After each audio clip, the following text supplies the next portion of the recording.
So we're now in the National Gallery having a look quite quietly, but what we must remember is how this was originally intended to be seen. The National Gallery, we were talking about old masters at our heart, and we are a number of things. We're conservation, research, preservation, heritage, all around the collection and education of it. We are also a visitor attraction, and I know that word's horrid, but we are also that. It's about music, film, philosophy, science. It's about life. Anything you are interested in goes into art, and that's why I became an artist. This painting got vandalised a couple of months ago. Some crazy guy came in with a red aerosol, and I came in the next morning. It was back up there, cleaned up, perfect. Okay. You did a red eye, though? Just complaining. Yeah, no, I was... Yesterday, I did the red eye Sunday night, but yesterday... I'm going to switch. Last night I was tired. But I'm fine. Even closer then. Because if you're right into it, it sounds... Yeah, how's that? Beautiful. Good. That really sounds good. Good. Can you ever get used to lying like that? No, I fly around a lot, so yeah. and I never get used to it. No? No, I can't. I'm wondering if you can ever build a muscle for it, like for that type of... I try not to... Well, I didn't want to lose Monday, so I took the red eye. So okay, gotcha. I don't always do that. Well, it's nice to see you again. Yeah. Thank you for doing it again. Oh, sure. I guess for you, you've produced so many films. You might be exceptional in the sense that, the people that want to talk to you are particularly interested in what you're doing specifically, and you're not just getting this broad swath of press and media who don't really know. I'm sure there's some exceptions to that.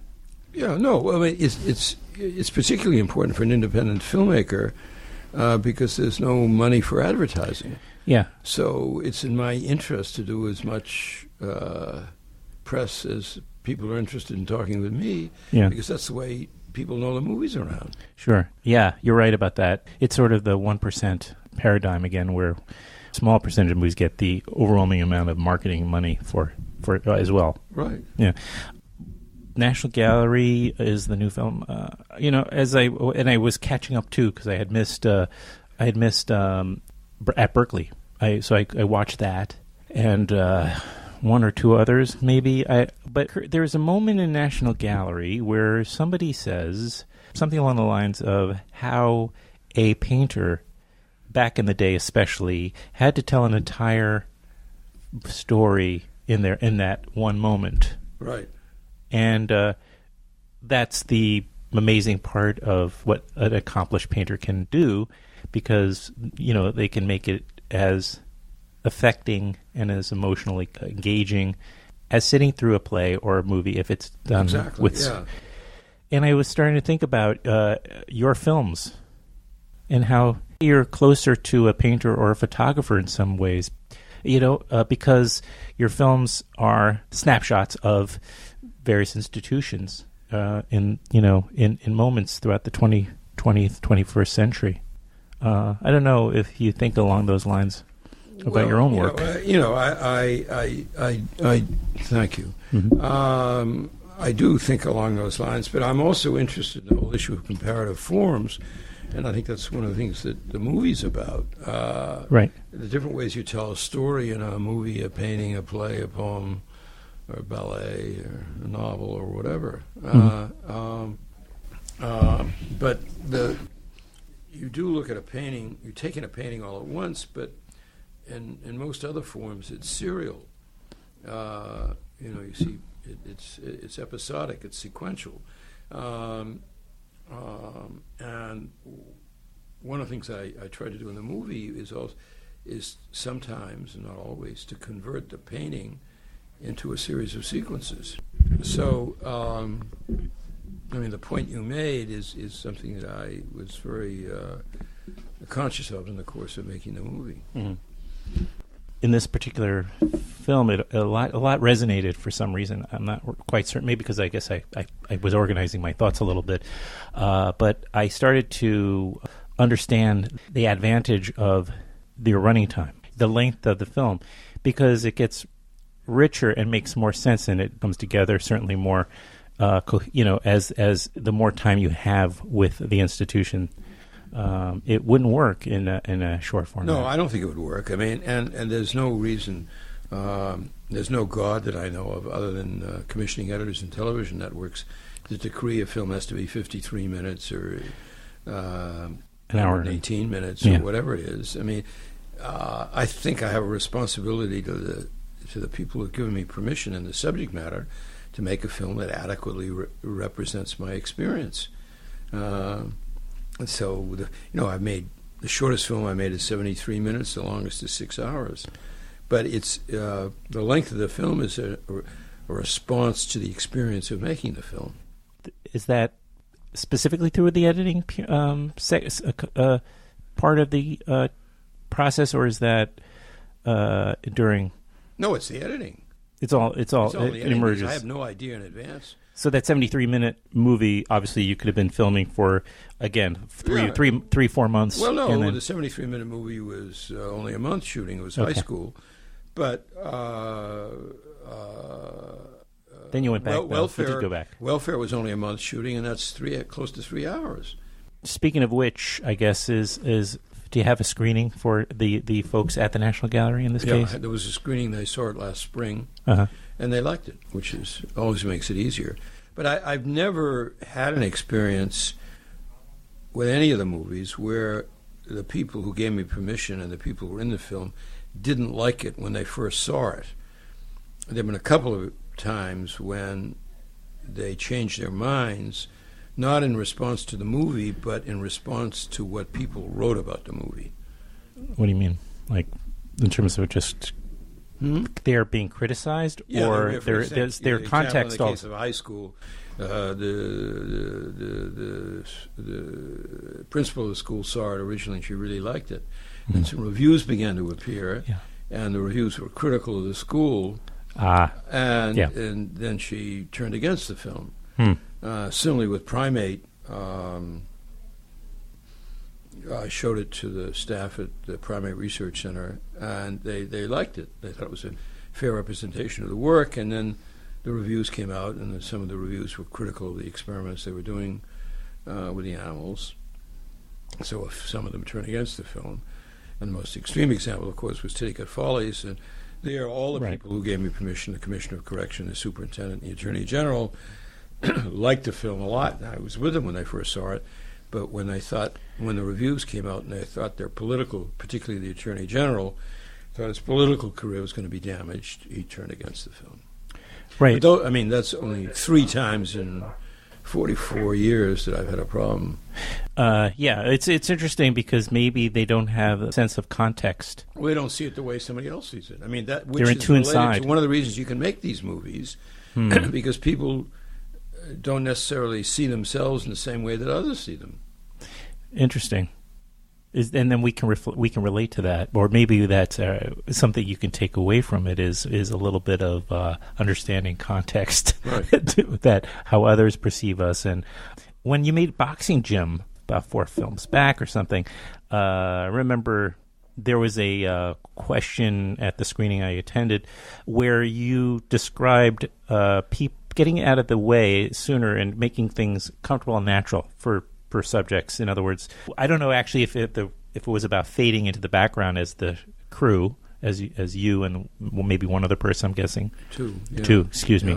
You have a boom mic. And you have a boom mic and someone with the camera, and you're standing there. And I do the sound and I direct the cameraman.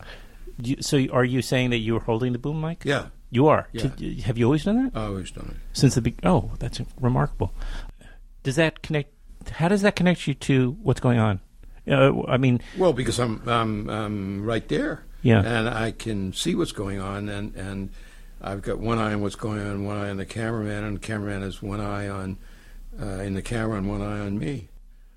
And who's right? And the third person you mentioned? The third person carries the equipment. Yeah. Okay. When we shot on film, changes the mags, and carries the lenses. Now he just carries the lenses and whatever other equipment we have.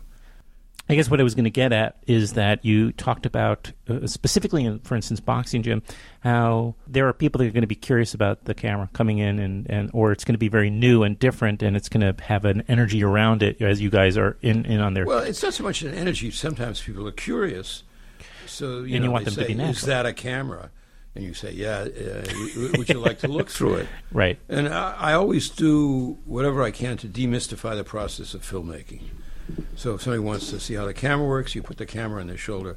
If somebody wants to see how the tape recorder works, you put the earphones on them and let them hold a mic and record their own voice or somebody else's voice. Mm-hmm. So that nothing, nothing is mysterious. Mm-hmm. And our demeanor, I hope, is always friendly and courteous. That's the way it works.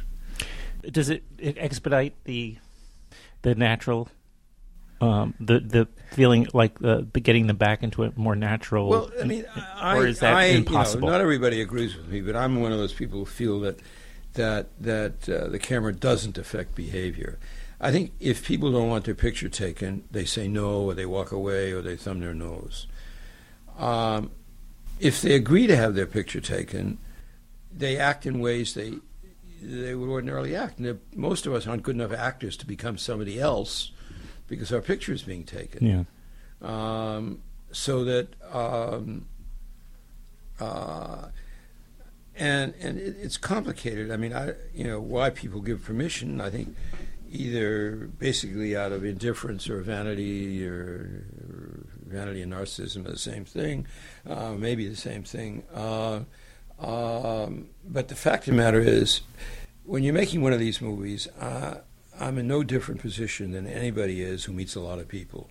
You do a lot of interviews, a teacher meets a lot of students, a used car salesman meets a lot of clients, doctors and lawyers meet a lot of people. In order to survive and make professional judgments, you have to know when you're being bullshitted. Mm-hmm. And you have to have a sensitive bullshit meter, which doesn't mean you're always right, but you're always aware of the possibility of being conned. And it's true when making one of these movies. If I think somebody's acting, I stop shooting. If I don't realize it till I'm in the editing room, then I don't use it. But it's so infrequent an issue as not to be a problem. Yeah, I don't even know that I was thinking about it as a problem, more just as a. It's. I don't know that I. Sorry, I hear myself so well in my headphones that I forget. I recorded some sound recently, and my hearing was affected. So. Oh, really? With some very loud rock music. Oh no! So, is that another? It's better now than it was, but. Yeah, you have to spend a lot of time avoiding that. I mean, if you want a long, career ahead of you, just as some advice for you. Do you, or is that another project coming up, or was that just something different? No, it was something different. Okay, well, just thought I'd get the inside skinny or something. But yeah, well, what I was getting at was not. I wasn't even suggesting that it was a problem. It's in a way, it's part of the process of interaction with people. One thing we don't get as viewers of the edited product is that aspect of what you're doing. Well, because I'm not making a movie about me making a movie. Yeah. I'm making a movie about the place. Sure. Yeah. But there is one has a relationship with you through many of your films, right? There is a curiosity, I guess, that about that part of your relationship. Because what you're doing is so different. People are going to have to remain curious. There you go. In this one is one of the things is you oscillate between looking at the artwork, sometimes with museum goers, sometimes on our own. Is there something different between those two experiences as in terms of shooting it? Like if you're listening to somebody describe the painting, or we don't hear anyone talking about it. Well, I mean, it's different for the viewer. Yeah. I mean, as it was different for me at the time, because if you're listening to someone talk about the painting and the painting is there and you're looking at it, you have the opportunity to refer to the painting in relation to the words that are being used to describe the painting. And I do that a lot in the movie. I mean, when somebody's talking about the expression on Delilah's face, I cut to Delilah's face. Obviously, yes. So you have the comparison. You can make your own judgment as to what words. Take your time. Excuse me. Well, the words that are being used to describe Delilah's face work for you or not, or appropriate. Yeah. And sometimes you're just looking at a painting and you have to make up your own mind what it is you're seeing. Sure. See, then there were internal meetings that we were privy to, which were, it's just very surprising how open and transparent they were being. Yeah, that was terrific. I mean, they were extremely open, but that's been my experience, not just with the National Gallery, but all the films. I mean, Berkeley, at Berkeley, the chancellor and his staff and cabinet were, there was no, I went to all the meetings, and they, with the exception of some very minor things when they talked about some California politicians, I could use, I could use whatever I wanted. I remember in that documentary, because as I said, I watched it recently. There are some really amazing scenes in at Berkeley where they're talking very specifically how to handle student protests. Right. We're getting an inside glimpse while the students are actively protesting, taking over the library, what right. have you, and we're back over in the administration building, getting a view of how the administration is handling it. Right. It sets up a really great drama, which is every bit as compelling. So those scenes where you're getting that inside administration, like you do in National Gallery, like you do in at Berkeley, really are almost essential to what you're doing. Yeah, well, I mean, because they show in each case, the administration dealing with real issues and what the various points of view are and how they think about it and how they cope with it. These people have a great advantage over those like in Titicaca Follies or high school where they didn't see, there was no context for them in terms of the films. Well, I mean, it's a different level of competence. Yeah. And you also, I remember describing the one that we last talked about, how people were more outraged at the nudity of the males. Do you remember this conversation? I don't know. They were more outraged in terms of Titicaca Follies, for instance. There was more outrage the fact that you would show men in various state of undress. Right. The ones there. Meanwhile, that's because they're kind of abused. They're being abused at that moment. They were kept. I mean, and how the outrage was phony because the outrage really came from the people who were keeping them that way. I mean, the public was outraged to the extent we can gauge public opinion at the fact that those conditions existed at Bridgewater.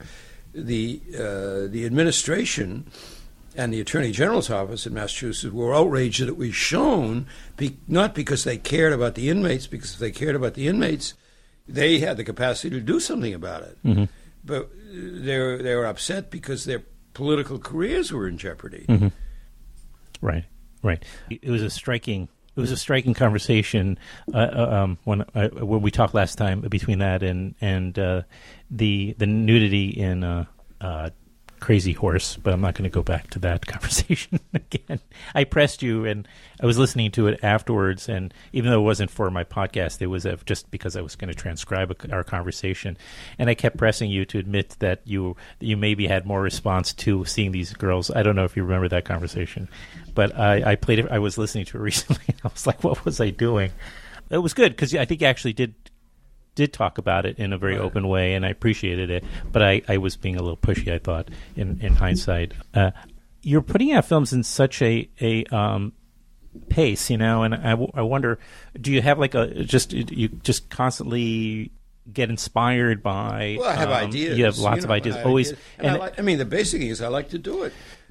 Sure. And I don't know what else I'd do with myself if I weren't working. Yeah, no doubt, yeah. Can I guess that then it's a matter of what takes, which things work out just on a practical level, which ends up indicating what you're going to make most of the time? Usually I don't usually try to get permission for a couple of places at the same time. I try to get permission, and if I don't, then I go to something else. Mm-hmm. But it's extremely rare. I mean, I have been turned down, but it's extremely rare. Mm-hmm. I mean, and it's been relatively easy to get permission. Mm-hmm. For the National Gallery, it was a breeze. It was a breeze. Yeah. Are they just looking at it as another way to, kind of connect with? It's hard. I don't know what was going on in their minds, but okay. I approached Nick Penny, who's the director of the National Gallery. He wanted to see some of my films. I showed him some of my films, and I showed some excerpts from some of the films to some of the senior curators, and and they said yes right away. You just mentioned you've been turned down however many times, but has there been times where you noticed that there was a difficulty, still and a friction, or some sort of tension, regardless that they've? Well, I think, for example, I started to do the film that became Law and Order, which is the film I finally did was about the Kansas City police. But I started in Los Angeles, and after riding around in the police cars for a week in Los Angeles, I was told I could do whatever I wanted except ride around in the police cars. And since there were no foot patrols in Los Angeles at that time, which was 1968, it severely limited the story. So I went to Kansas City, where the chief gave me complete freedom to do whatever I wanted. Well, that was a great case where you were able to stay with the institution. Right. It might not have been so easy with museums. There aren't quite as many on the level of on the scale of a National Gallery. I tried to get permission from a museum 30 years ago, and they wanted to get paid, and I don't do that. I mean, not only for financial reasons, but I never pay the place. Right. And so I didn't do it. There are cases of filmmakers that do pay their subjects sometimes for the time that it takes. Sometimes that's because in other cases, maybe some of the subjects end up traveling, in promotional phase, and you don't ever do anything. It's very true. But now I'm wondering, since we only have a short time, and I feel like I've done a poor job, and I bounced all over the place. I don't feel, I usually feel I too need a longer running time to truly. Well, ask Adam if you can have more time. Well, we've had that conversation already. Okay. Usually I try to also do the same thing. I find that actually I may get fewer listeners to the shows where I do like an hour conversation with somebody, but in a way there's far more going on, and there's far more to get out of something like that. But again, it's for maybe the more committed.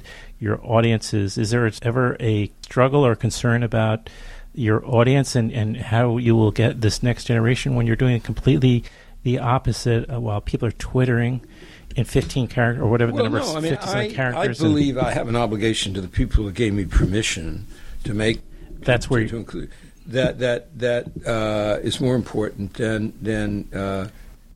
making a movie to suit the needs of a network